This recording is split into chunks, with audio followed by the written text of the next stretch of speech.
నమస్తే, welcome to Liya news. ఇవాళ Cisco ప్రతినిధుల బృందం ఐటీ మంత్రి నారా లోకేష్ తో భేటీ అయ్యారు. ఇద్దరి మధ్య కూడా విద్యార్థుల్లో స్కిల్స్ ను డెవలప్ చేసేందుకు గాను ఒప్పందం కూడా కుదిరింది అని చెప్పి వార్తలు వస్తున్నాయి.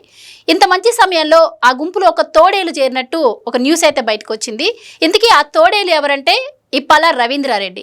జగన్మోహన్ రెడ్డి హయాంలో సోషల్ మీడియాలో చంద్రబాబు మీద, అలాగే లోకేష్ మీద, పవన్ కళ్యాణ్ మీద అనుచిత పోస్టులు పెట్టినటువంటి వ్యక్తి. మరి ఇతను సిస్కో బృందంలో ఎలా జాయిన్ అయ్యాడు? మరి నారా లోకేష్ గారు ఇతనితో ఫోటోలు దిగినట్టు కొన్ని ఫోటోలు అయితే సోషల్ మీడియాలో సర్క్యులేట్ అవుతూ ఉన్నాయి. మరి నిజంగానే నారా లోకేష్తో ఆయన భేటీ అయ్యారా? ఎందుకు అవ్వాల్సి వచ్చింది? ఆ బృందంలో ఆయన ఎలా చేరగలిగారు? ఇలాంటి విషయాలన్నీ తెలుసుకుందాం. అసలు ఇప్పాల రవీంద్రారెడ్డి ఎవరు, ఆ బృందంతో ఎలా వెళ్ళారు అని మనతో ఉన్నారు సీనియర్ జర్నలిస్ట్ టీవీ శ్రీనివాస్ గారు. నమస్కారం సార్. నమస్తే సార్. ఇప్పాల రవీంద్రారెడ్డి గారు నారా లోకేష్తో ఫోటోలు దిగినట్టు కొన్ని సోషల్ మీడియాలో వైరల్ అవుతూ ఉన్నాయి. సో ఇతను సోషల్ మీడియా సైకిల్లో ఒకరిగా అప్పుడు చెప్పడంతో ఏంటి అసలు ఇది అని చెప్పి ప్రజలందరూ కూడా చర్చించుకుంటున్న పరిస్థితి. మరోపక్క చూస్తే ఈరోజు సిస్కో ప్రతినిధుల బృందంతో భేటీ అంటే అది చాలా ఆనందించదగ్గ విషయం. ఇలాంటి టైంలో మరి ఇలా దీన్ని పక్కదోవ పట్టించే విధంగా సోషల్ మీడియాలో ప్రచారం చేయడాన్ని ఎలా చూడొచ్చు? మీరేం చెప్తారు? ఏం గుర్తొచ్చింది నీకు ఈ ఇన్సిడెంట్ చూడంగానే? గతంలో ఒక ఇన్సిడెంట్ గుర్తురాలా? అంటే మనం కూడా చూసాం. అప్పుడు ప్రకాశం బ్యారేజీ లాంచీలతో గుద్దించడానికి ప్రయత్నించటం, బోట్లతో వైసీపీ రంగులు ఉన్నటువంటి 5 బోట్లు అక్కడ పిల్లర్స్ని గుద్దటం, ఒక పిల్లర్ ఊడి పడటం. అందులో ఒక నిందితులు ఉన్నారు. ఏది? ఆ తలసల రఘురాం, నందిగం సురేష్ అనుచరులు. దానిపైన కేసు. ఆ బోటు యజమానులు వచ్చి లొకేషన్ కలిశారని ఒక ఫోటో అప్పుడు వైరల్ చేశారు. ఏది? అది పేరు ఏదో ఉంది, రామ్మోహన్ ఉషాద్రి ఎవరో ఉన్నాడు. ఆ ఉషాద్రి అనేవాడు అప్పట్లో ఏంటి, ఆ బోట్ అసోసియేషన్ ప్రతినిధులు ఎవరో వచ్చి లొకేషన్ని కలిశారు. బోట్ అసోసియేషన్ ప్రతినిధులతో ఆ గుంపులో ఇతను కూడా కలిసి వచ్చాడు, ఫోటో దిగాడు. అది ఆ మిగతాది కట్ చేసేసి ఆ ఉషాద్రి లొకేషన్ ఎలా వైరల్ చేశారో మళ్ళీ అదే ఎపిసోడ్ ఇవాళ. అంటే ఏది? ఇక్కడ ఇవాళ ఒప్పందం దేని గురించి? సిస్కో ఒప్పందం. ఇవాళ ఆయన విద్యాశాఖ మంత్రిగా విద్యార్థులకి ఏంటి స్కిల్ డెవలప్మెంట్, డిజిటల్ లిటరసీలో వీటిల్లో స్కిల్ డెవలప్మెంట్స్ కోసం దగ్గర 50,000 మంది విద్యార్థులకి ఇవాళ శిక్షణ ఇస్తామంటూ సిస్కో ముందుకు వచ్చింది. ఆ సిస్కో ప్రతినిధుల బృందంతో ఆంధ్రప్రదేశ్ అధికారుల బృందం ఎంఓయూ చేసుకుంది మంత్రి నారా లోకేష్ సమక్షంలో. ఈ తోడేలు ఇప్పుడు నువ్వు అన్నది ఏది? ఇప్పాల రవీంద్రారెడ్డి దొరబడ్డాడు. అంటే ఎలా వచ్చాడు? ఇప్పుడు అక్కడ ఉన్న సిస్కో ప్రతినిధుల బృందం అందరూ కలిసి దిగిన ఫోటోలో మిగతా వాళ్ళని కట్ చేసి రవీంద్రారెడ్డిని, లోకేష్ని ఆ ఫోటోనే వైరల్ చేయడంలో ఉద్దేశం ఏంటి? అంటే టీడీపీ సోషల్ మీడియాలో వైసీపీ తోడేళ్ళు దూరాయా? ఇప్పుడు సిస్కోలో కనుక ఇప్పాల రవీంద్రారెడ్డి దూరినట్టుగా వీళ్ళు వాళ్ళ యొక్క మనుగడ కోసం ఏదో రకంగా ముసుగేసుకుని ఇలా జిమ్మిక్స్ చేస్తున్న పరిస్థితుల్లో దీన్ని అడ్డం పెట్టుకుని లొకేషన్ ఏదో డ్యామేజ్ చేయాలన్న తాపత్రయం ఇప్పుడు జరుగుతుంటాయి. మనం చూసాము. ఉషాద్రి మిగతా బోట్ అసోసియేషన్ ప్రతినిధులందరితో కలిసి వచ్చి దిగిన దానికి లోకేష్కి ఏమైనా సంబంధం ఉంటుందా? అతను పలానా ఉషాద్రిని అతనికి ఏమైనా తెలుసా? లోకేష్ పేషీకి ఏమైనా తెలుస్తుందా? వచ్చింది ఎవరు? అతను ముందు పెట్టింది ఏంటి? మిమ్మల్ని ఈ బోట్ అసోసియేషన్ సంక్షేమ సంఘం కలవాలనుకుంటున్నారండి, ఆ బోట్ యజమానుల సమస్యలు ఏదో చెప్పుకుంటున్నామంటే కలుస్తారు. కలిసిన దాంట్లో నందిగం సురేష్, లేకపోతే తలసల రఘురాం అనుచరుడు, లేకపోతే అతనెవరు ఆ ఉషాద్రి, ఆ బోటు గుద్దిన కేసుల్లో వాడు వచ్చి కలిస్తే దానికిను లోకేష్ ఆఫీస్కి ఎటువంటి సంబంధం ఉంటుంది? ఇప్పుడు ఇది కూడా అదే కదా. ఇప్పుడు ఇతనెవరు? ఉప్పాల ఈ రవీంద్రారెడ్డి. గతంలో మనం చూసాం వర్రా రవీంద్రారెడ్డి, లేకపోతే ఈ పోసాని కృష్ణమురళి, శ్రీరెడ్డి, ఈ బ్యాచ్లో ఇతను కూడా ఒక సోషల్ సైకోగా అప్పట్లో మనం చూసాం. వరుస పెట్టి సోషల్ సైకోల భరతం పడుతుంటే ఎక్కడ పోయాడు ఈ రవీంద్రారెడ్డి? ఇప్పుడు ఎట్టా బయటకు వచ్చాడు? అంటే ఇతను సిస్కోలో ఒక టెరిటరీ అకౌంట్ మేనేజర్గా అక్కడ ఏదో బాధ్యతలు నిర్వహిస్తూ ఆ ముసుగేసుకుని వాళ్ళు వచ్చాడనమాట. ఏదో రకంగా వీళ్ళు ఈ కేసుల నుంచి ఒడ్డున పడే ప్రయత్నమా? అంటే సిస్కో అనేది ఒక పునరావాస కేంద్రంగా రవీంద్రారెడ్డికి మారిందా? ఈ విషయం తెలిసిన వెంటనే లోకేష్ పేసి వెంటనే స్పందించింది. ఆ ఓఎస్డి ఏదో వెంటనే ఒక లెటర్ కూడా వాళ్ళకి మెయిల్ కూడా పంపించాడు. ఏంటి ఆ చైతన్య ఏమని పంపించాడు, అసలు ఇతన్ని మీరు ఎందుకు వెంటబెట్టుకొచ్చారు, ఇతని యొక్క మనిషి ఇలాంటి వాడు, ఇతని గత చరిత్ర ఇది. YSR Congress party social media ఇన్ఛార్జిగా గతంలో ఆ విధమైనటువంటి పోస్టులు, ఆ పోస్టులు కూడా మెయిల్కి అటాచ్ చేసి పంపించారంట. ఇతను గనక భవిష్యత్తులో సిస్కో బృందంలో ఒకడు గనక వచ్చేటట్టయితే ఇక మీరు ఆంధ్రప్రదేశ్ని వదిలేసుకోవటమే, ఆంధ్రప్రదేశ్తో సిస్కో కార్యకలాపాలకి ఇతను దూరం పెట్టండి అని ఒక బ్రహ్మాస్త్రం మెయిల్ ఒకటి వదిలారు. ఈలోపు సోషల్ మీడియా వాళ్ళు మాత్రం ఇక లొకేషన్ బదనాం చేయటమే బిగిన్ చేశారు. అంటే ఎక్కడ పవన్ కళ్యాణ్, ఎక్కడ చంద్రబాబు, ఏ పొరపాటు ఎక్కడ జరిగినా ఇప్పుడు ఈ సోషల్ మీడియాలో ఒక రకమైనటువంటి యుద్ధం చేస్తున్నారన్నమాట.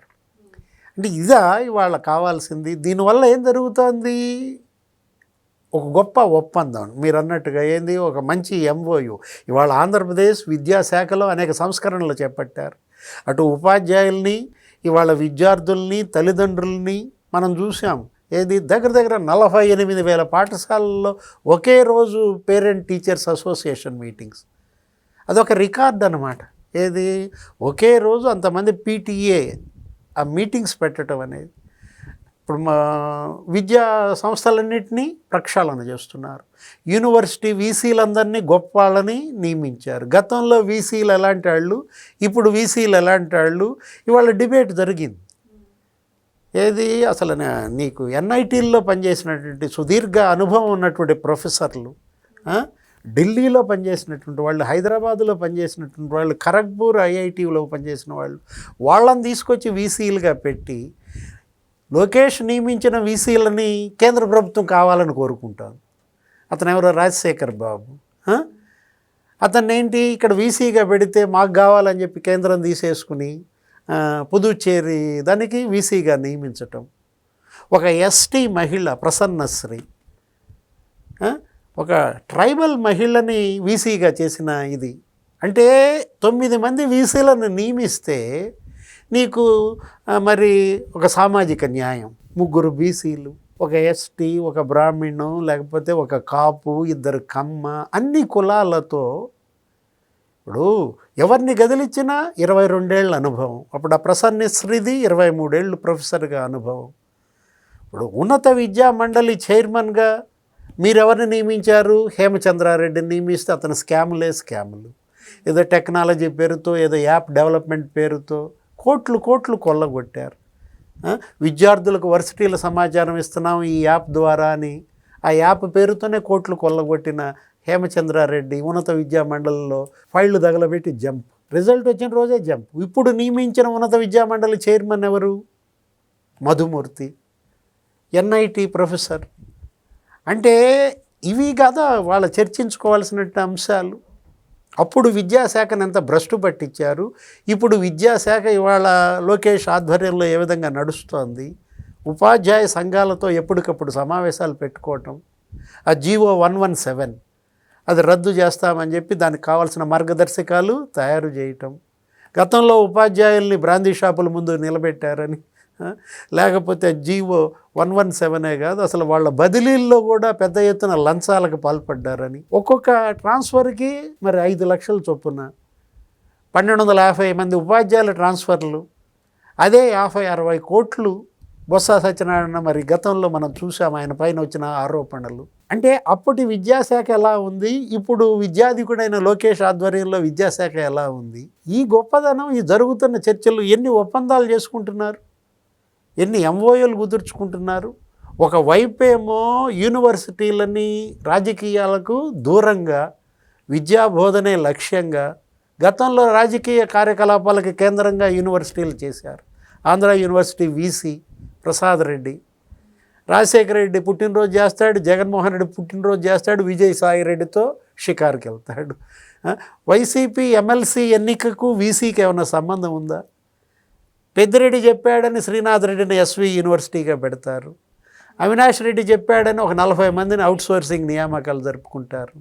మిథున్ రెడ్డి చెప్పాడని 68 మందిని అప్పటి అవుట్సోర్సింగ్ నియామకాలు జరుపుతారు. నరసింహారెడ్డి ఒకదానికి వీసి, రామచంద్రారెడ్డి ఒకదానికి వీసి, వెంకటరామరెడ్డి ఒకదానికి వీసి, మొత్తం ఒకే సామాజిక వర్గంతో వైస్ ఛాన్సలర్ అందరినీ నింపేసిన మీరు ఇప్పుడు ఇదంతా ఏం జరుగుతుంది ఇవాళ? మీరు మంచి చెప్పుకోవటం, మంచి చర్చించటం, మంచిని ప్రజలకు పంపించడం కాకుండా వాడెవడో వచ్చి ముసుగేసుకుని అపాయింట్మెంట్ తీసుకుని కలిశాడా? ఇప్పాల రవీంద్రారెడ్డి లోకేష్ని అపాయింట్మెంట్ అడిగాడా? లోకేష్ పేషి అతనికి అపాయింట్మెంట్ ఇచ్చిందా? ఇది కదా ఇవాళ. వాడు ముసుగేసుకొస్తే తప్పు వీళ్ళదో ఎలా అవుతుంది? శిక్షార్హుడే కాదన్నాం. ఏది అతను చేసిన మామూలు తప్పులు కాదు. జగన్మోహన్ రెడ్డి ఏదో జీతాలు ఇచ్చాడని చెప్పి ఇప్పుడు ఇప్పాల రవీంద్రారెడ్డి కూడా డిజిటల్ కార్పొరేషన్లోనో ఎందుటోనో పెట్టుంటారు 1 లక్ష రూపాయల జీతం. ఇంకో దాంట్లో ఆర్టీజీఎస్లో ఇంకొక జీతం పెట్టుంటారు. ఆయన భార్యకు కూడా పోస్ట్ ఇచ్చారని. అలాంటి వ్యక్తి ఆయన భార్య కూడా మరి మన జగన్మోహన్ రెడ్డితో కలిసి ప్రెస్ మీట్ పెట్టి మాట్లాడిన దీంట్లో అతను గమ్మత్తుగా వచ్చి ఇందులో చేరటం ఏంటి? దానికి ఈ విమర్శలు సోషల్ మీడియాలో చేస్తోందంటే అది తెలుగుదేశం సోషల్ మీడియా కాదు, అంటే వైసీపీ సోషల్ మీడియానే టీడీపీ ముసుగేసుకుని ఈ విధమైనటువంటి బురద జల్లుతోందన్నమాట. పారా హుషార్ ఏంటి, బ్లాక్ షీప్ రెడీగా ఉన్నాయి. అదేదో సినిమాలో రజనీకాంత్ ఏం సినిమా అది, రోబోనా, బ్లాక్ షీప్ అంటుంటారు. ఇది బ్లాక్ షీప్ కాదు, ఇదేంటి, ఇది బ్లూ షీప్ అన్నమాట. వైసీపీ రంగు బ్లాక్ కాదు కదా, బ్లూ. అంటే బ్లూ షీప్ పట్ల పారా హుషార్, జాగ్రత్తగా ఉండాలి. లోకేష్ పేషి అయినా, చంద్రబాబు పేషి అయినా, పవన్ కళ్యాణ్ పేషి అయినా ముసుగేసుకుని దొంగలు రావడానికి సిద్ధంగా ఉన్నారు. పొరపాటున ప్రతినిధి బృందం సంగతి చూసుకోవాలి, ఎవడెవడు ముసుగేసుకొచ్చారు ఏంటనేది. తస్మాత్ జాగ్రత్త. రైట్ సార్, థ్యాంక్ యూ అండి. నమస్తే. Please subscribe to Leo news for more videos.